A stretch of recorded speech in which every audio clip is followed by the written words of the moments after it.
Médico rural, activista por las disidencias sexuales, ex vicepresidente de la Convención Constitucional, estudioso y ejecutivo. Así ha sido definido nuestro siguiente invitado, Gaspar Domínguez, a quien agradecemos que esté por teléfono en contacto con Buena Costumbre esta mañana. Buenos días, Gaspar. Muy buenos días, muchas gracias por la invitación. Al contrario, gracias a ti por estar acá con nosotros. Muy buenos días, Gaspar. Estábamos hablando justamente hace poquito aquí en Buena Costumbre sobre los temas que generan tendencia en Twitter y lamentablemente siempre están en los primeros lugares las llamadas de atención por noticias falsas y todas relacionadas con respecto a este proceso constituyente ya de cara al plebiscito de salida. ¿Por qué crees que es la razón, independiente del color político, es que personas caen en un debate que muchas veces no es certero y tampoco es objetivo? Surge a partir de falsedades, al final, o de imprecisiones. Así es, efectivamente. Mira, yo estuve revisando hace poco la historia de las fake news o de la desinformación. Quería comentarles que este es un fenómeno que está presente en el mundo y en la política desde que la democracia existe. Ya tenemos incluso en épocas como en la antigua Grecia, donde previo al momento de tomar decisiones políticas, donde había que elegir personas para ocupar ciertos cargos, ya ocurría que muchas veces la información disponible no era información real, y en la democracia últimamente mundial, sobre todo en tiempos de redes sociales, de transmisión de información muy rápido, hemos visto fenómenos muy relevantes en relación a noticias falsas. Por ejemplo, el Brexit en el Reino Unido es una cuestión que hoy día sabemos que se ganó muy estrechamente y principalmente a través de noticias falsas. Las elecciones de Trump en Estados Unidos, de Bolsonaro en Brasil, de Le Pen en Francia. O sea, parece ser que las noticias falsas hoy día son una herramienta de estrategia política, lamentablemente, porque ¿qué más alejado de la libertad de las personas que hacerlos tomar decisiones con información errada? Sí, Gaspar, ante esto, las personas también creen estas noticias falsas porque es de alguna forma una manera de poder mitigar la incertidumbre. ¿Tiene alguna culpa el texto constituyente? Tal vez el texto constituyente es muy incierto, muy amplio, establece marco, es propio de las constituciones, pero tal vez faltó llegar a puntos donde no había un consenso mayoritario en nuestro país, a puntos más específicos para poder generar una mayor certidumbre, una mayor tranquilidad. Yo creo que las dos cosas que dices son ciertas, pero yo no estoy de acuerdo contigo en que una sea consecuencia de otra. Las noticias falsas, como dije recién en el comentario anterior, existen en todo el mundo, ya han estado presentes en las últimas elecciones en Brasil, Argentina, Reino Unido, Estados Unidos, Francia. O sea, es un fenómeno mundial. En consecuencia, atribuir la generación de noticias falsas a características del texto constitucional yo creo que no es preciso, porque las noticias falsas existen igual. No la generación, pero ¿por qué las creemos? A eso voy, justamente. Porque reafirman un convencimiento previo, probablemente. Entonces, eso es lo que dicen los expertos, que habitualmente frente a la existencia de ideas previas o prejuicios previos, justamente las noticias falsas vienen a reafirmar sesgos que las personas tienen de antes. Entonces, incluso las redes sociales segmentan, porque cuando las personas consumen muchas noticias, por ejemplo, sobre el miedo a la expropiación, después, intencionadamente a estas personas les aparecen los mensajes sobre los riesgos que hay con la expropiación. O bueno, y así. Entonces, se enfoca en personas que tienen ciertas ideas preconcebidas. Y segundo, que es el segundo punto que tú me mencionas, efectivamente el texto constitucional no es un texto perfecto, ninguno lo es, y hay cuestiones que quedan suficientemente abiertas como para la interpretación o la deliberación democrática. Gaspar, y claro, se creen estas noticias falsas y tú asimismo lo has afirmado por ciertos prejuicios, ¿verdad? Existe el prejuicio, y esto es lo que yo he observado, que esta propuesta de texto constituyente es de extrema izquierda. Tú que estuviste liderando el proceso, ¿qué opinión tienes ante ese prejuicio de entrada con las que las personas juzgan este nuevo texto constituyente? Mira, esto es una idea que, primero, quiero decir que no es de ninguna manera un texto de ultraizquierda. Yo diría que es un texto bastante moderado. Yo diría que no es ni de izquierda ni de derecha, sino más bien es progresista en términos de Estado social y de bienestar.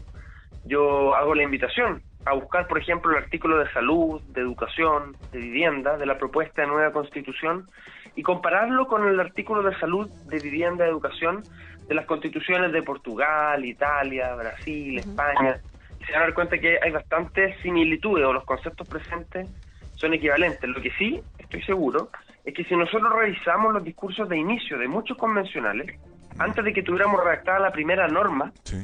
muy al principio, ya estaba presente el discurso denostador, el discurso de alguna manera manifestando lo malo que estaba pasando todo antes de que hubiera alguna norma escrita. Entonces yo creo que más bien aquí hay una estrategia concertada. Recuerden que un 20% de los chilenos nunca estuvo de acuerdo siquiera con discutir un proceso constituyente, y ese 20% de los chilenos nunca estuvo de acuerdo durante el proceso también. Y de hecho fueron representados dentro del órgano constituyente personas que desde el principio, dicho en buen chileno, atornillaron al revés.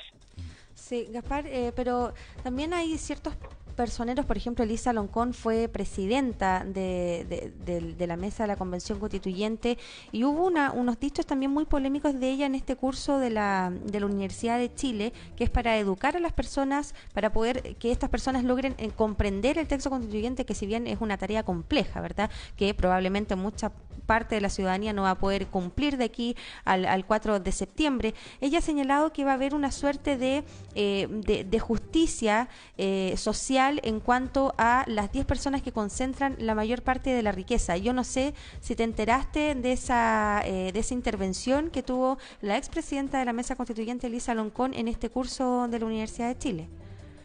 Mira, no conozco el alcance de estas federaciones, pero lo que sí puedo decir es que de distintos sectores políticos hay exconvencionales, politólogos, personas que participan de la ciudadanía, que no necesariamente lo que dicen es lo que todos entendemos del texto. En particular, yo no conozco ningún artículo o inciso que establezca alguna cuestión como la redistribución de riquezas desde familias más ricas. Claro.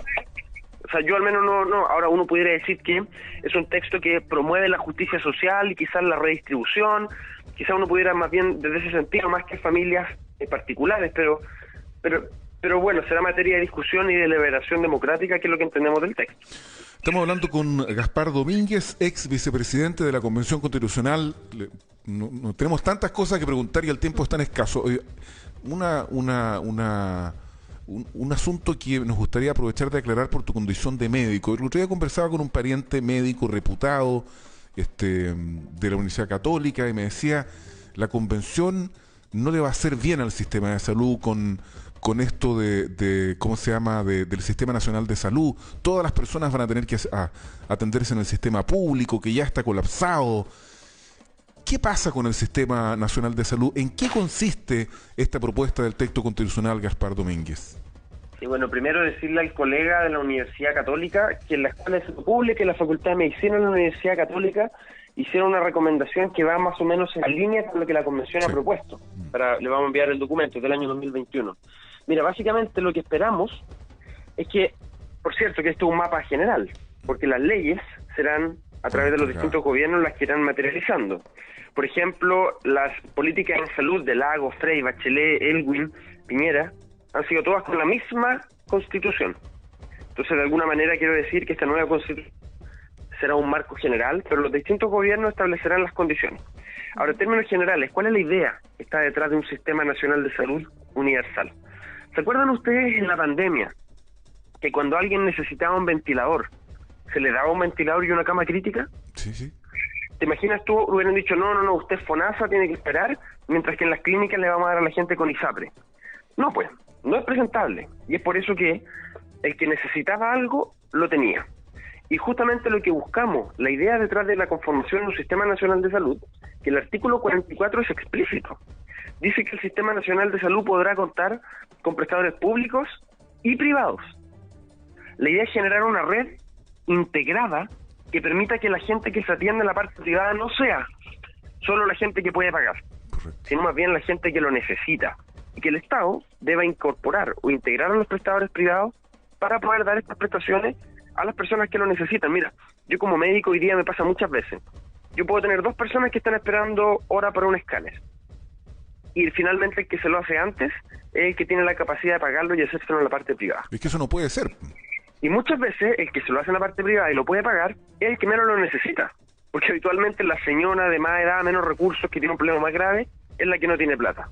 Entonces justamente lo que esperamos es que la materialización en los próximos años y quizás décadas apunte a que los recursos sanitarios disponibles estén para toda la población y no que los recursos sanitarios disponibles estén solo para quienes lo puedan pagar, que la verdad es que hoy es exactamente así. El que no puede pagar pasa a la fila y esperará lo que sea, y el que puede pagar se adelanta o se salta la fila, entre comillas. Queremos que todos tengan acceso a todos los capacidades y recursos sanitarios. De todo sentido común, Gaspar, esa lógica, ¿verdad? Yo creo que muchos no podrían estar en contra, ¿verdad?, de una mayor justicia social, sobre todo en materia de salud, que obviamente implica el respeto de la vida de todas las personas, de todos los ciudadanos chilenos y chilenas, pero hay ciertas aprensiones, ¿ya? Que se tienen sobre todo en un contexto, y yo quiero ser voz de las aprensiones, sí, claro, también de las personas. Estamos en un contexto de una crisis económica quizás nunca antes vista en el mundo, ¿verdad? En un mundo totalmente globalizado, donde hay una guerra, donde hubo una pandemia, donde hay una pandemia, donde hay una fragilidad, ¿verdad? Fiscal y macroeconómicamente muy importante. Estamos frente a una reforma tributaria, ¿verdad?, del gobierno, y frente a una propuesta constitucional, dos cosas que generan incertidumbre en materia económica, y un texto constituyente que justamente y con mucho sentido común hace notar una mayor justicia social y una mayor promesa de derechos sociales. Pero estas aprensiones, ¿dónde quedan, verdad? ¿Cómo prometemos derechos sociales en un contexto tan frágil para la economía, que sabemos que cuando la economía también y las cifras macroeconómicas se desestabilizan, los que más sufren no son justamente los que tienen ahorros, justamente es la población menos favorecida? Así es, efectivamente, justo yo comparto el hecho de que en este momento de máxima fragilidad e inestabilidad política es justamente cuando las diferencias entre los que más tienen y los que menos tienen más se acrecentan.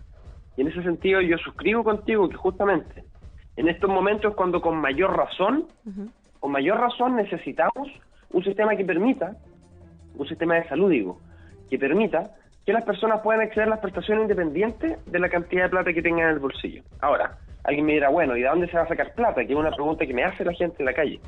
Fíjate, yo lo estoy proponiendo, o sea, dependerá de la ley, por cierto, yo no soy ni presidente ni diputado, pero la idea no es necesariamente gastar más plata en salud. O sea, la idea es, porque Chile gasta un bajo porcentaje de su PIB respecto de la OCDE, pero independiente de eso, sin gastar ni un peso más en salud, proponemos que los recursos sanitarios se distribuyan para todos, no solo para los que lo pueden pagar. Es decir, lo que ya está disponible en las clínicas, lo que ya está disponible en los centros privados de salud, que estén disponibles para todos. Esa es básicamente la idea que está detrás de la lógica de un sistema nacional de salud que puede incorporar prestadores privados y públicos. Y este proceso constituyente le trae mucha incertidumbre, mucha, y esta incertidumbre no empezó con la Convención ni con la Constitución, empezó con la profunda crisis política y social en la que entró Chile a finales del año 2019.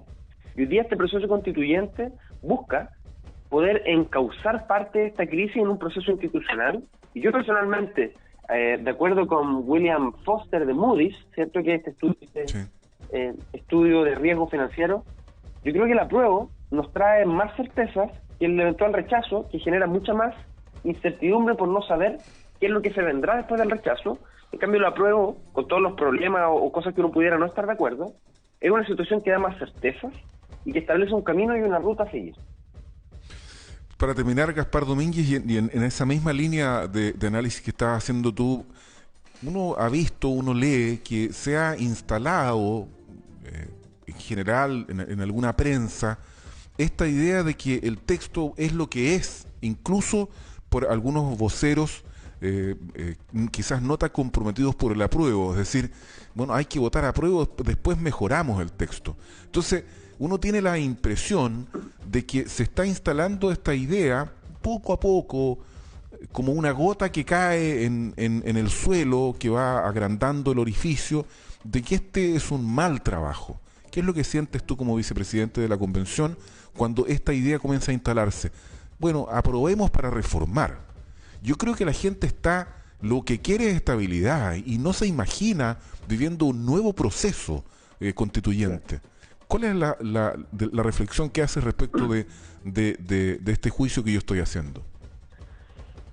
Me gustaría reflexionar primero, en Chile la hemos pasado muy mal estos últimos 3 años. Partimos a finales del 2019 con una profunda crisis política, de violencia, posteriormente la pandemia, y después, pareciendo como una película de terror, empieza una guerra, sí, una explosión terrible. O sea, en Chile la hemos pasado muy mal, y yo comparto contigo que la gente, pienso en mi familia, en mis amigos, tiene estabilidad y certeza. Y yo creo que la opción rechazo es la que trae mayor incertidumbre, porque no sabemos qué diablos vendrá después si gana el rechazo. Ahora, en caso de ganar el apruebo, tenemos un texto constitucional que a mi juicio es un buen texto constitucional y que se hace cargo de las demandas sociales que nos trajeron hasta acá, pero este texto tiene un capítulo, que es su último capítulo, que se llama Reforma Constitucional. Y este texto permite que democráticamente, con iniciativas populares de la ciudadanía o con iniciativas de los parlamentarios, el texto se pueda modificar. Y es un texto modificable, porque justamente una de las cosas que más le hemos reclamado a la Constitución del 1980, con sus modificaciones posteriores, es que es difícil de cambiar y es pétreo. Y este texto, con bastante flexibilidad, permite ir adaptándose y ir modificándose. Así que yo no apruebo para algo, yo apruebo sin apellido, yo apruebo para aprobar. Pero este texto se va a modificar. Y mira, imagínense ustedes, quiero dar un dato histórico, la Constitución del 80 se construyó tranquilamente, en poco más de 7 años, casi 8 años, un grupo de 8 expertos. O sea, 8 expertos se dieron un tiempo de 8 años para escribir un texto que fue publicado en el año 80. Y antes de que estuviera en ejercicio pleno este texto, el año 88 recibió alrededor de 50 modificaciones. El año 88. Posteriormente, en los 90 recibió más modificaciones. El año 2000, en particular en 2005, bajo el gobierno del presidente Ricardo Lagos, también alrededor de 50 modificaciones más. En el gobierno de la presidenta Bachelet también ha recibido modificaciones, siendo un texto difícil de cambiar. Hoy día, esta propuesta de nueva Constitución es más flexible y es más fácil cambiarla, y yo estoy seguro que va a recibir modificaciones en los primeros años después de que esto esté en ejercicio, porque la modificación de un texto constitucional es necesaria para que una sociedad pueda avanzar. Entonces hoy día aquí tenemos una dicotomía del apruebo y el rechazo. ¿Con qué queremos continuar esta discusión? Porque esta discusión no se va a terminar con el plebiscito. La discusión de qué sociedad queremos va a seguir, porque Chile ya cambió, y esto no depende de si el texto se aprueba o de si el texto se rechaza. Hoy día la discusión que tenemos que tener es, ¿cuál queremos que sea el telón de fondo de la discusión que estamos teniendo? ¿La Constitución vigente o la Constitución del 2022? Y yo creo y tengo la convicción que la Constitución del 2022 es mucho mejor para poder continuar esta discusión constituyente. Gaspar Domínguez, ex vicepresidente de la Convención Constitucional, muchas gracias por estar aquí esta mañana en Buena Costumbre. Muchas gracias. Muchas gracias, que les vaya bien. Igualmente, buen día. Chao. 25 minutos faltan para las 9 de la mañana, conversando con Gaspar Domínguez en esta jornada de jueves 14 de julio, nuestro programa 543, invitándoles a que sigan con nosotros porque ya vienen los estelares. Hoy día será un espacio distinto porque estaremos solo con la alcaldesa Ana Albornoz. Hay muchos temas que conversar con ella. Trataremos de abordar a lo menos 2. Si es que nos esperas, los vas a escuchar.